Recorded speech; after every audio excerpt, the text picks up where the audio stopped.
I booked this Airbnb in the mountains for a solo weekend getaway. You know, one of those impulse decisions after a brutal week at work. My boss had been riding me hard about some project deadline, and I just needed to get away from everything. The listing looked perfect. Secluded cabin, mountain views, 5-star reviews. The host, David, seemed friendly enough in the messages. He said the place was totally private, no neighbors for miles. That sounded like exactly what I needed. I left Friday afternoon, stopped for groceries and wine on the way. The drive took about 3 hours. The last 20 minutes were down this winding dirt path that got narrower and narrower. Trees pressed in on both sides. My GPS lost signal about halfway there, but I followed the printed directions David had sent me. Turn left at the dead oak, right at the creek. Another mile past the old fence post. The cabin finally appeared just as the sun was setting. It was beautiful, actually. Rustic, but well-maintained, with huge windows overlooking the valley below. I parked next to the porch and grabbed my bags. The key was under the mat, like David said it would be. Inside smelled like pine and old wood. The furniture was comfortable. The kitchen was stocked with basics. I dropped my bags in the bedroom and opened a bottle of wine I'd brought. The silence was incredible. No traffic, no neighbors, no sirens or horns or voices. Just whined through the trees and the occasional bird call. I made myself dinner, took a hot shower, and settled on the couch with my book. It was perfect. This was exactly what I needed. Around 9 that night, I was scrolling through my phone when I heard it. A key turning in the front door lock. My stomach dropped. I froze, staring at the door as the handle turned. The door opened slowly, and a man walked in. Not David from the profile picture, someone else. Older, maybe mid-50s, wearing dirty work boots and a flannel shirt with grease stains on it. "Oh," he said, stopping in the doorway. His eyes scanned the room, then landed on me. "Didn't know anyone was here. I'm renting the place," I managed to say, my voice shaking. "For the weekend." He stood there, not moving, just staring at me. His expression was blank, unreadable. Then he smiled, but it didn't reach his eyes at all. "David's my brother," he said slowly. "I help maintain the property. Got some tools in the shed out back I need to grab." "Okay," I said, trying to sound calm. My heart was pounding. "That's fine." He nodded, wiping his boots on the mat like he was making himself at home. Then he walked through the living room toward the back door. His boots were heavy on the wooden floor. Each step seemed deliberate, slow. I watched him disappear outside, and I heard the shed door creak open. I immediately pulled out my phone and texted David. "Your brother just came by. Scared me. Can you let me know before anyone comes to the property?" I waited, staring at my phone. No response. I tried to calm myself down. Maybe it was innocent. Maybe he really was David's brother. Maybe this was normal. The back door opened again. The man walked back through, carrying a toolbox. But instead of leaving, he stopped in the kitchen, set the toolbox down on the counter with a heavy thud. Then he opened my fridge. "What are you doing?" I asked. "Just grabbing a beer," he said, pulling one out. David always keeps some for me, but there was no beer in the fridge. I'd seen when I put my groceries away earlier. He was lying. He closed the fridge without taking anything and turned to look at me. "You here alone?" he asked. Every instinct screamed at me to lie. "No, my boyfriend's coming up tonight. He's just running late." "Huh," he said, taking a step closer. "That's funny. Only saw one car outside." My mouth went dry. "He's borrowing his friend's truck. Different vehicle. Should be here any minute, actually." The man studied me for a long moment. Then he smiled again. "Well, enjoy your stay. I'll probably be back tomorrow to check the water heater. Been acting up." He picked up his toolbox and walked to the front door. But before leaving, he turned back one more time. "Nice and isolated up here, isn't it? Nobody around for miles." Then he left. I heard his footsteps on the porch, then the crunch of gravel as he walked to a vehicle I couldn't see from the window. An engine started, then faded into the distance. I locked the front door immediately, then ran to the back door and locked it too. I checked every window, pulled every curtain closed. My hands were trembling as I tried calling David this time. Straight to voicemail. "David, this is your guest at the cabin. Your brother, or someone claiming to be your brother, just let himself in. I need you to call me back immediately. This is not okay. I sat on the couch, trying to think. It was pitch black outside now. That narrow dirt road in the dark seemed almost as terrifying as staying put. I had no phone signal to call 911. I was completely alone out here. I decided I'd wait until morning, then leave first thing. I just had to make it through the night. I dragged a chair in front of the bedroom door and wedged it under the handle. I kept the lights off so nobody could see inside. Every sound made me jump. The house settling, branches scraping against windows. Something that might have been footsteps on the porch around 10:30. I sat on the bed with my keys in my hand, ready to run if I had to. Around midnight, I heard gravel crunching outside. Slow, deliberate, like someone walking around the cabin. I held my breath, listening. The sound circled around to the back, then stopped. Silence. 5 minutes. 10. Nothing. Then, at 3 in the morning, I heard a car. I crept to the bedroom window and peeked through the curtain. Headlights were slowly moving up the driveway. The car stopped about 50 feet from the cabin, right where the driveway widened. The lights turned off, but I could hear the Recton engine still running. I stood there in the dark, watching. My legs were shaking. Nobody got out of the car. It just sat there, idling, for what felt like forever. Maybe 10 or 15 minutes. I couldn't see who was inside. Couldn't see anything, except the dark outline of the vehicle. Then, slowly, it started backing down the driveway. The reverse lights illuminated the trees briefly, before it disappeared around the bend. The sound of the engine faded completely. I didn't sleep at all after that. I just sat there with my back against the wall, watching the door. Every minute felt like an hour. I kept checking my phone, but there was still no signal. No messages from David. As soon as I saw the first hint of light through the curtains, I moved. I packed my things in about 2 minutes flat, throwing everything into my bag. I didn't care about leaving stuff behind. I just wanted out. I ran to my car, threw my bag in the back seat, and started the engine. I drove away so fast I nearly slid off the road on one of the sharp turns. Gravel sprayed everywhere.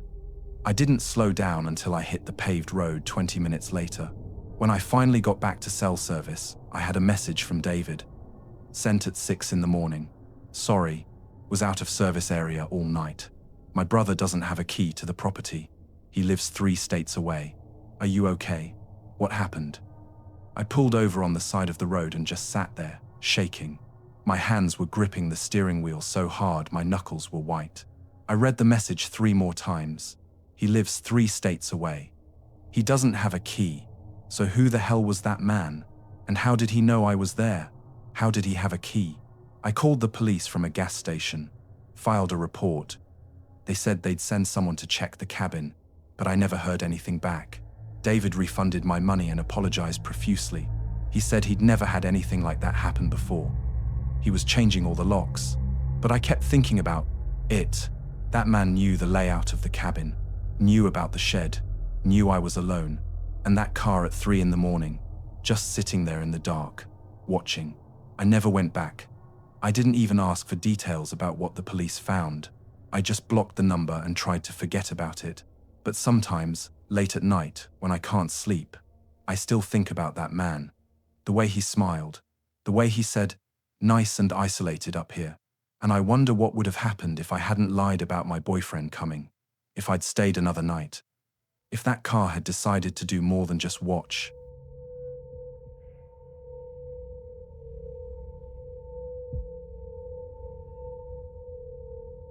My best friend Sarah cancelled on me 2 days before our beach trip.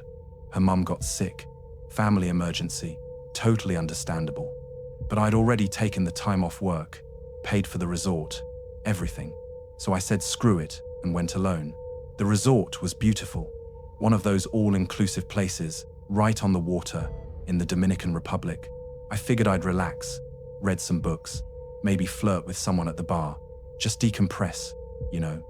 The first day was perfect. I spent most of it by the pool, got some sun, had a few piña coladas. The resort had this amazing infinity pool that seemed to blend right into the ocean. I felt myself finally unwinding. That evening, I showered, put on a nice dress, and went to the hotel restaurant for dinner. The restaurant was elegant. White tablecloths, candlelight, live music from a guy playing guitar in the corner. I was sitting alone at a table by the window when I noticed this guy staring at me from across the room. Not like a casual glance or a friendly smile, full-on staring. He looked maybe 40, athletic build, expensive watch, designer shirt. The kind of guy who's probably used to getting what he wants. When our eyes met, he smiled and raised his glass slightly. I gave a polite nod and looked away. I'm not interested in vacation hookups, especially with guys twice my age. I focused on my meal, trying to ignore the feeling of his eyes on me. I finished quickly and went back to my room. The next morning, I saw him again at breakfast. He was sitting 3 tables away, and when I walked past to get coffee, he said, "Beautiful day for the beach." "Yeah," I said, not stopping. "I'm Marcus, by the way." I just nodded and kept walking, but I felt his eyes following me the entire way out. It made my skin crawl. That afternoon, I was lying on a beach chair under a palapa, reading a thriller novel, when someone's shadow fell over me. I looked up, already knowing who it would be. "Marcus, mind if I join you?" he asked, already pulling up the chair next to mine. "Actually, I'm kind of enjoying the alone time," I said as politely as I could. "Oh, come on. We're both solo travelers. Might as well keep each other company." He sat down anyway, stretching out like he owned the place. "Where are you from?" I gave him vague answers. "East Coast." "Which city?" "Near Boston." A lie. "I'm from Connecticut." But I wasn't about to tell him that. He kept asking questions. What I did for work. Generic office job. How long I was staying. Haven't decided. Whether I'd been to the Dominican before. No. His questions felt invasive. Too personal. Like he was filing away information. I tried to focus on my book, but he kept talking, telling me about his business, some kind of import-export company, about his ex-wife who didn't understand him, about how he loves the freedom of solo travel. After about 20 minutes that felt like hours, I pretended my phone was ringing. "Sorry, I have to take this," I said, getting up and gathering my things. "Maybe I'll see you at dinner?" he called after me. I didn't answer. I went straight back to my room and stayed there until evening. I decided to skip the main restaurant and went to the smaller beachside grill instead, hoping he wouldn't be there. No such luck. He showed up about 15 minutes after I sat down. "There you are," he said, like we were old friends. "I looked for you at the restaurant. I wanted something more casual tonight," I said, not inviting him to sit. He sat anyway. Ordered a beer. Started talking again. This time about how beautiful I was, how lucky he was to meet someone real on vacation. Every compliment felt wrong, predatory. "Listen," I finally said, putting down my fork. "I appreciate the company, but I really came here to be alone, to decompress. I'm sure you understand." His smile faded slightly. "I'm just being friendly, I know, but I'm not looking for friends right now. I'm sorry." His jaw tightened. For just a second, I saw something dark flash across his face. Then the smile was back. "Of course. No problem. Enjoy your meal." He got up and left. I thought that was the end of it. I finished eating and went back to my room. I took a long shower, put on pajamas, and was watching a movie in bed when there was a knock on my door. I looked through the peephole. "Marcus?" My blood went cold. I didn't answer. I just stood there, frozen, staring at his distorted face through the fisheye lens. He knocked again, harder this time. "Hey, I know you're in there. I saw your light on. Just wanted to see if you'd like to grab a drink." No pressure. I stayed silent. My heart was hammering. How did he know my room number? He knocked a 3rd time. "Come on, don't be rude." After what felt like forever, he finally walked away. I could hear his footsteps fading down the hallway. I immediately called the front desk, my hands shaking. "Hi, there's a guest who's been bothering me. He just came to my room uninvited. His name is Marcus. I don't know his last name. Can you do something about it?" The receptionist was apologetic but vague. "I'm so sorry to hear that. We'll make a note of it. If he continues to bother you, please let us know immediately, and we can send security." That didn't make me feel any better. I pushed a chair against the door and tried to sleep. Every sound in the hallway made me jump. Footsteps, voices, the ice machine. I barely slept. The next day, I stayed in my room until noon. When I finally worked up the courage to go down to the pool, I scanned the entire area before finding a spot. No sign of Marcus. I started to relax a little. Maybe he'd gotten the message. Maybe the front desk had talked to him. I ordered lunch, read my book, went for a swim. It was almost like a normal vacation day.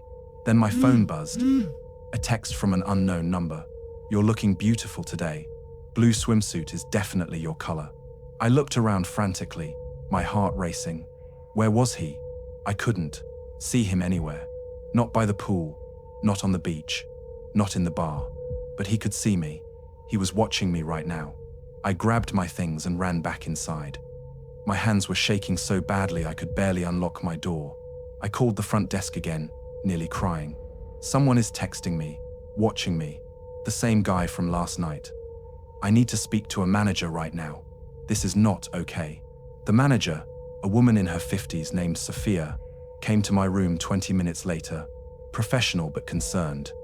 I showed her the texts, told her everything about Marcus, how he'd been following me, asking invasive questions, showing up at my room. "I'm so sorry this is happening," she said. "We take guest safety very seriously. I'll have security look into this immediately. Do you know his last name or room number?" "No, just Marcus. He said he's here alone, some kind of businessman. We'll check our guest list and camera footage. In the meantime, would you like us to move you to a different room? Different floor, different building even? I want to leave," I said. "Can you help me get to the airport?" "Of course. I'll arrange a car for you right away, and we'll refund your entire stay. You shouldn't have to deal with this." While I waited for the car, I packed as fast as I could. Another text came through. "Leaving so soon? That's a shame. I was really enjoying getting to know you." My stomach turned. Then another one, seconds later. "See you next time." I nearly dropped my phone. "See you next time." What did that mean? The hotel car arrived 15 minutes later. A security guard walked me to the vehicle, carrying my bags. I kept looking over my shoulder the entire time, expecting to see Marcus somewhere in the crowd. The driver took me straight to the airport. I booked the first flight home, didn't care about the cost. At the gate, I kept checking my phone. No more texts. I blocked the number. On the plane, I finally felt like I could breathe again. I had a window seat, and I just stared out at the clouds, trying to process everything. How had a simple vacation turned into this? How did he get my number? Was he really just some creep, or was there something more deliberate, more planned about it? 3 days after I got home, I was at work when I got another text. "Different number. Hope you made it home safe." I did too. Small world, right? Thanks for a memorable vacation. I felt sick. I went straight to my boss and told her I needed to leave. She took one look at my face and didn't ask questions. I went to the police that afternoon, filed a report. They said unless he made an explicit threat, there wasn't much they could do. Just harassment. Keep records of everything. Block the numbers. If it escalates, come back. I changed my number the next day, changed my social media settings to maximum privacy. I started looking over my shoulder constantly, checking to see if anyone was following me, avoiding crowds where someone could watch without being seen. A week later, I got an email from a throwaway Gmail account. Subject line: "Enjoyed meeting you." No message, just an attachment, a photo of me at the resort, by the pool, in that blue swimsuit. But the angle was wrong. It wasn't taken from pool level. It was taken from above, from a balcony, maybe, or a window. I never opened another email from an unknown address. I kept that email as evidence, but I never looked at the photo again. The police added it to my report, but again, nothing they could really do. It's been 6 months now. No more texts. No more emails. But I haven't taken a vacation since. I don't go anywhere alone. I'm constantly aware of my surroundings. And sometimes, when I'm out at a restaurant or a bar, and I feel someone staring, my blood runs cold, because I know what it's like to be hunted, to be watched, to have someone decide that you're theirs, regardless of what you want. And I know that somewhere out there, Marcus is probably doing the same thing too. someone else, and there's nothing anyone can do to stop him until it's too late.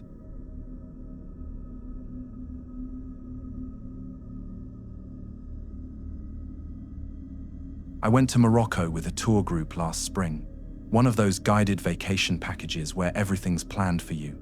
20 people total, mostly couples in their 40s and 50s, and a few solo travelers like me. Our guide, Hassan, was great, friendly, knowledgeable, spoke 4 languages. He always made sure everyone stayed together, counted heads constantly. The Medina is like a maze, he'd say at every stop. Stay with the group. On our 3rd day in Marrakesh, we were exploring the old Medina. You know, the ancient part of the city, with all the narrow alleyways and market stalls. The souks, they call them. It was overwhelming in the best way. Colors everywhere. Spices piled in huge mounds, red and gold and orange. Leather goods hanging from hooks. Carpets stacked to the ceiling. Vendors calling out in Arabic, French, English. Beautiful lady, come see. Best price for you. I was taking photos of everything. I'm one of those annoying tourists with their phone out constantly, I know. But everything was so beautiful. The intricate tile work, the carved wooden doors, the metalwork lanterns. I stopped to get a shot of this incredible mosaic pattern on a wall, adjusting the angle to get the light right. When I looked up, the group was gone. I mean completely gone. I was standing in this narrow alley, surrounded by strangers, and I had no idea which direction they'd gone. I looked left, then right. Both alleys looked identical. Stone walls, hanging textiles, vendors shouting. My heart started racing. Okay, don't panic, I told myself. Just retrace your steps. We'd come from the main square, Jamar El Fnar. If I could get back there, I could find our meeting point. I started walking back the way I thought we'd come, but every alley looked the same. Turn after turn, everything blurred together. The walls seemed to close in. The crowds pressed around me. Someone bumped into me, and I nearly dropped my phone. I pulled it out to call Hassan. No signal. Of course, these ancient stone buildings, the narrow passages, no way for a signal to get through. I tried switching to airplane mode and back. Nothing. I kept walking, trying not to look as lost as I felt. Rule number 1 of traveling alone: never look vulnerable. But my hands were shaking as I gripped my phone. The alley opened into a small plaza with a fountain in the center. I didn't recognize it. We hadn't come through here. I chose the widest alley, leading out, and started walking faster. The sun was getting lower, shadows lengthening. The Medina would be closing soon. The vendors would pack up, and I'd be alone in the dark. Miss, a man approached me, smiling wide. Young, maybe mid-20s, wearing a knockoff Nike jacket. You are lost? I help you. No, thank you, I'm fine, I said, walking faster. He kept pace with me. Please, the Medina is very confusing. Many tourists get lost. I am official guide. I help you find your way. I said no, thank you. I turned down another alley, trying to lose him. But he followed. Miss, please, is dangerous for woman alone. I help you. Very cheap price, 10 euros only. I don't need help, I said, my voice sharper now. But I was lying. I absolutely needed help. I was completely lost. But something about him made my skin crawl. I took the next turn, then another. The alley was getting narrower. Fewer people here. The sounds of the market fading behind me. I realized my mistake immediately. I shouldn't have gone this way. But he was still behind me, and I couldn't go back. The buildings leaned in overhead, blocking out most of the remaining sunlight. It smelled different here, like old stone and sewage, and something rotting. There were fewer shops, mostly just closed doors and shuttered windows. I heard voices ahead. 3 men were sitting on plastic crates outside a doorway, smoking and talking. They looked up as I approached. One of them said something in Arabic, and they all laughed. Not friendly laughter, the kind that makes you feel like the punchline. The man behind me called out to them. They stood up. My stomach dropped. I took the next turn fast, almost running now. My breath was coming hard. The alley forked, and I chose left, then right at the next split, just trying to put distance between us. But I could hear footsteps behind me, multiple sets, and they were getting closer. The alley suddenly narrowed to barely shoulder width. I squeezed through, my bag scraping against the stone walls. Then it opened into a tiny courtyard, 3 walls and 1 metal door, dead end. I spun around. The 4 men were standing at the entrance, blocking my only way out. The one in the Nike jacket was still smiling. "Please," I said, my voice shaking. "I just want to get back to my group, to the main square." "We help you," he said, walking closer. "But first, you must pay." "How much?"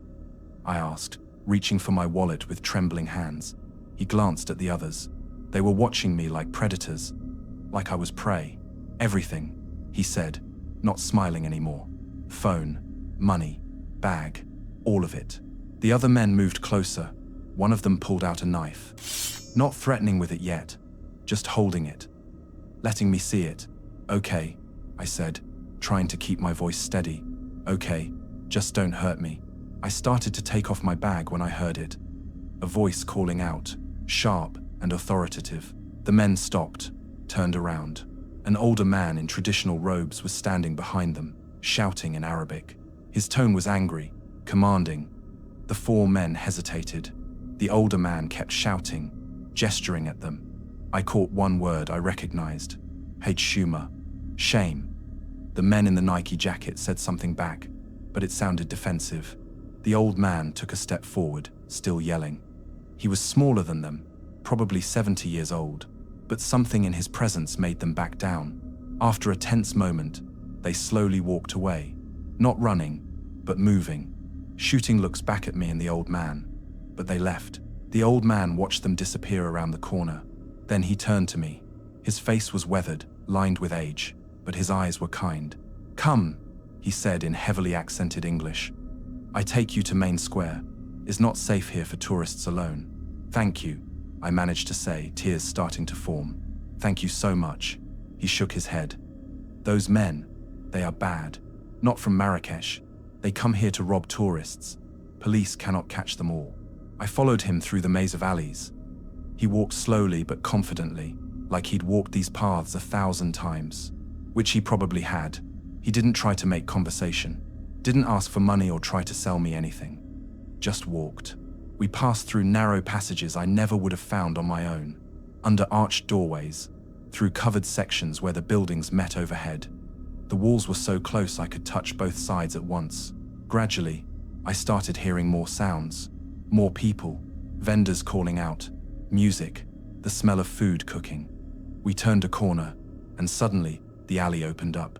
I could see the main square ahead, the famous plaza with its orange juice, stands, and snake charmers, and acrobats. I've never been so relieved to see crowds of tourists in my life. The familiar chaos felt like safety. "There," the old man said, pointing. "Your tour bus?" I looked where he was pointing and saw it. Our bus, parked on the far side of the square, and Hassan, standing next to it, talking urgently on his phone. When he saw me, his face went from worried to furious to relieved in about 2 seconds. "Thank you," I said to the old man, digging for my wallet. "Please, let me give you something." He waved his hand, already turning away. "No money, just be more careful. Stay with your group." Then he walked back into the Medina, disappearing into the maze of alleys like a ghost. I ran across the square to Hassan. He looked furious. "Where were you? We've been looking for 45 minutes. The police are coming. Do you know how dangerous the Medina is?" "I'm sorry," I said, and then I started crying. Actually crying, right there in public. All the fear and adrenaline finally hitting me at once. I got lost. These men, they cornered me.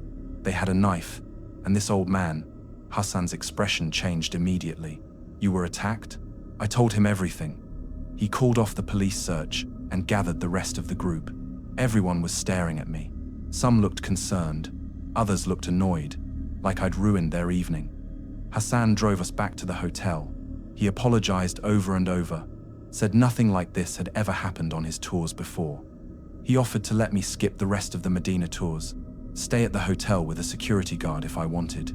That night, back in my hotel room, I couldn't sleep. Every time I closed my eyes, I saw that dead-end courtyard, those 4 men closing in, the knife, I kept thinking about what would have happened if that old man hadn't shown up. Would they have just robbed me? Or would they have done something worse? The next day, I told Hassan I wanted to stay with the group for everything else. I wasn't going to hide in the hotel room, but I stayed so close to the group that I was practically stepping on people's heels. Wherever Hassan went, I was right there. He could have tied a leash on me. On our last day, we went back to the Medina one more time. Hassan kept me within arm's reach. I didn't take a single photo. I just wanted to get through it and get out. As we were leaving, I saw him, the old man. He was sitting outside a small shop, drinking tea. Our eyes met for a second, and he gave me a small nod. I nodded back. Then we were past, heading back to the bus. When I got home, I told everyone about Morocco, about the amazing food, the beautiful architecture, the friendly people. I showed them hundreds of photos, but I never told anyone about getting lost, about those 4 men, about how close I came to becoming one of those horrible news stories. Tourists missing in Morocco, last seen in the Medina. My mum asked me once why I seemed different after the trip. More anxious, she said. I told her I was just tired from traveling. But the truth is, I realized something in that dead-end alley, how quickly a dream vacation can turn into a nightmare. How vulnerable you are in a foreign country where you don't speak the language, don't know the rules, and don't have anyone to protect you. I still travel, but I never go anywhere alone anymore. And I never, ever wander away from the group, because I know now that the world isn't as safe as we pretend it is. And sometimes the only thing between you and real danger is dumb luck and the kindness of strangers.